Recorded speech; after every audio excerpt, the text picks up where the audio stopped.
Noon pang March ang Storycon at contract signing ng GMA Creation Studio at VIU para sa new series ng GMA na Beauty Empire. Nirelisan tungkol dito pati ang release ng mga photo sa bumubuo ng cast. Tatampukan ni na Barbie Fortesa at Kylene Alcantara ang serye.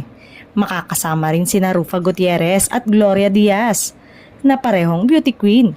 Kasama rin sa cast sina Sam Concepcion, Shai Fonashier at ang South Korean singer-actor na si Choi Bo-min. Siguradong may mga madadagdag pa sa cast na ide-direct ni Mark De La Cruz. Balik kapuso si Rufa sa Beauty Empire, ganon din si Gloria at first time naman si Sam Concepcion.